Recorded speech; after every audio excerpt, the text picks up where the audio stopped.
Hi po mga kalingap at sa lahat po ng viewers. Yan, welcome po sa ating munting channel.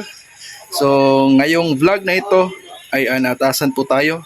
May ginawang task po si Red Nobino sa akin. So itong task na ito ay susubukan ko. So mag-exercise pero nakakabusog. Ano kayang task ito na binigay ni Kuya Red sa akin? So tara at samahan nyo ako sa aking gagawin ngayong vlog na ito. At syempre bago ang lahat, shout out sa Team Brooks. Yan, maraming salamat po sa Team Brooks Katuwang na patuloy po sumusuporta sa ating mga vlog at sa mga pagtulong sa ating mga kababayan. So syempre kay Kuya Val Santos Matubang, Athena Vlogs, Kalingap Rab, sa Team Kalingap na patuloy tumutulong sa mga taong nangangailangan po ng tulong. Maraming salamat po sa pagpapatuloy po na suporta sa idikain po ni Kuya Val Santos Matubang.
Yun mga marikoy-parikoy, no? Napag-exercise po tayo.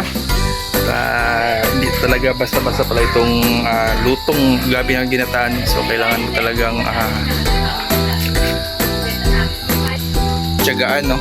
Tsagayan na sa pagkayod po ng lubi ng niyog. Grabe. Bali, 3 niyog po yung nakayod.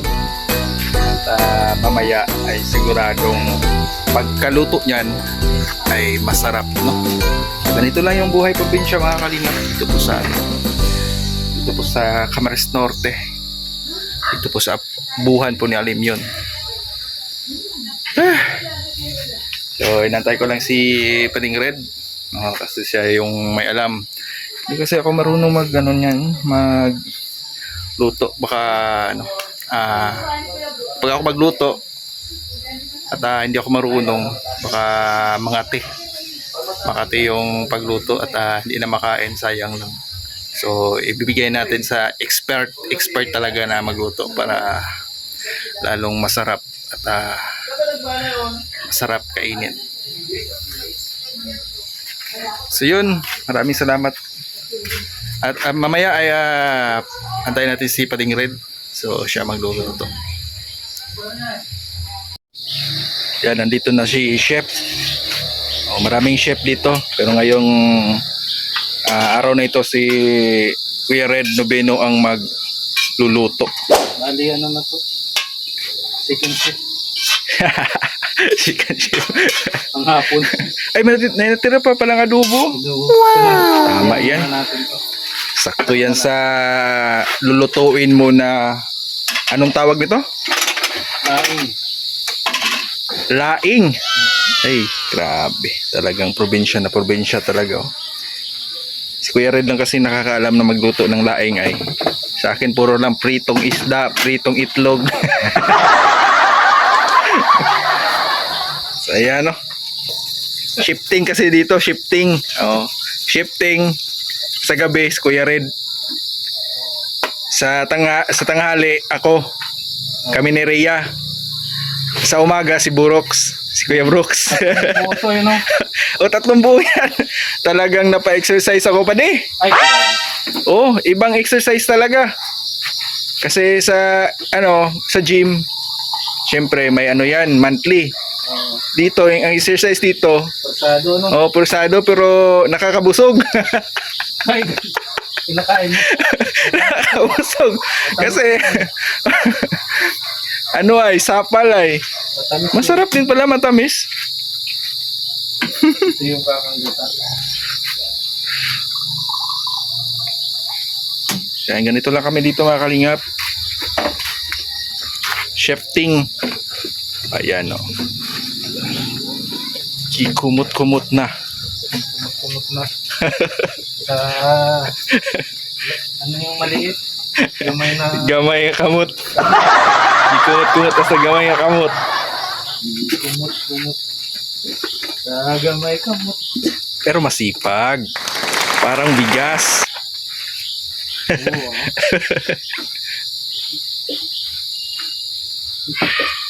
So mamaya ay magluluto na yan si Kuya Red ng specialty niya na laing. Wow! Pre, kasama din natin si Nelson's Vlog. Yan, suportahan po natin si Nelson's Vlog. Nelson. Nelson Vlog. Nelson Vlog. Yan, the Sparkman. Siya yung katuwang natin dito sa kusina. The Sparkman. Ganito tayo dito pa di. Marami tayong mga shifting. Wala man problema dito kasi marami man tayong panggatong. Iyan tulong-tulong man kami dito na magkuha ng panggatong. Meron ako ipon sa kabila eh. Meron ka din doon pa di. Doon mo sa may kubo. Baka napasay yun. Ay natin, ibilad lang natin 'yon. Yun. Magpapasiga na para simula na yung apoy at magluluto na si Chef Red Noveno.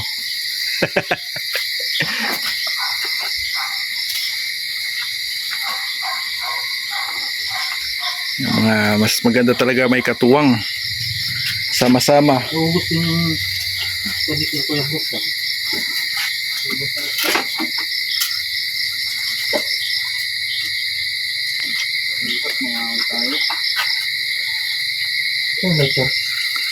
Tama-tama pa din, mga hawi talaga tayo kasi ano na, tag-ulan na pala dito sa ano, Dait.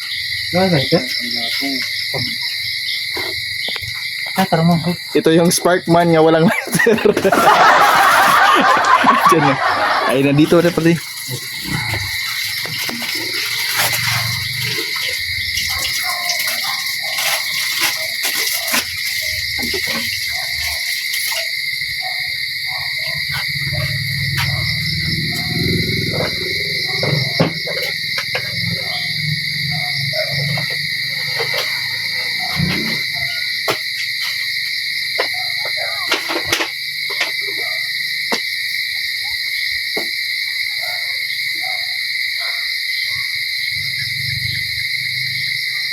Yun, ibang-ibang exercise talaga yung ginawang task ni Kuya Red. So, kailangan kasi magkayod ng niyog talaga sa luto na ito. So, ang putahe po ni Red Noveno ngayon ay yung gabing ginataan. So, talagang napa-exercise ako doon. Talagang kailangan mo talaga ng tiyaga pag kumakain ka ng o magluluto ka ng ganitong pagkain talaga. So ganito lang po kami dito mga kalingap, no, mga katuwang. Tulong-tulong, no? Kung sino yung hindi busy or walang ginagawa. So ako naman ngayon ay walang ginagawa, kaya ako na po nag-volunteer na magkayod ng niyog. So yan mga kalingap, maraming salamat sa suporta sa Team Brooks at sa Team Kalingap at sa lahat po mga Kalingap. Maraming salamat po sa pagpaabot po ng pagmahal sa mga tinutulungan po ng Team Brooks. Maraming salamat po. God bless po and mabuhay. Maraming salamat po. Paalam.